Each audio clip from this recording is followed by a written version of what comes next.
Spending cuts are coming to Washington whether they like it or not.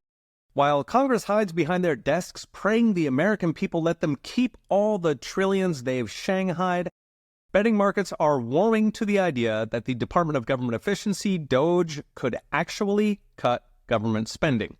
This would be a big deal because there have been many attempts to rein in federal spending going back decades. Ronald Reagan tried across the board, including the Graham-Hollings Act of 1985 that tried automatic cuts, the Budget Enforcement Act of 1990 that tried spending caps, the GPRA of 93 that tried performance goals, then the Budget Control Act of 2011 that combined caps and automatic cuts. Every one failed spectacularly, swallowed by the bureaucratic Borg and spat out as subcommittees of subcommittees where good ideas go to die, and every budget mechanism is gamed into parity. For perspective, the federal budget during that period, so in 1980 it was just $877 billion, that's $3.2 trillion adjusted for inflation. Today, after a half dozen plus major reforms, the CBO projects the budget at $7.5 trillion, so over double. So that is what Elon, Vivek, and DOGE are up against. Thing is, betting markets are actually coming around to the possibility that, yes, this time is different. So betting site Kalshi has 35% odds of at least $250 billion annual cuts, 19% odds of $500 billion, and 11% odds of more than $1 trillion in cuts. Meanwhile, Kalshi's got 67% odds of at least 50,000 federal workers laid off, 51% of more than 100,000, 34% of more than 250,000 federal workers unleashed to go pick the fruit, the illegals left behind.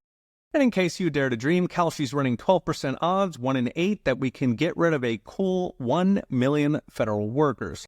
1 million tiny trolls pulled from the bowed backs of the American people and cast out into the sunshine.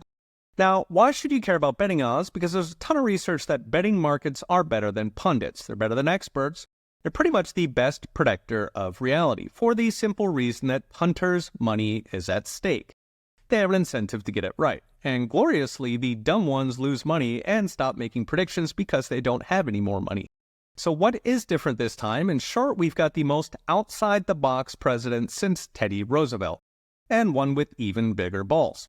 Got a dream team that even Reagan didn't have, a team made of brilliant, passionate, deep-pocketed people who are not doing this for career points. They're doing it because they actually want to fix the country. Finally, as I mentioned the other day, past efforts to shrink Washington have run into the deadly shoals of gaslighting by a left-wing media.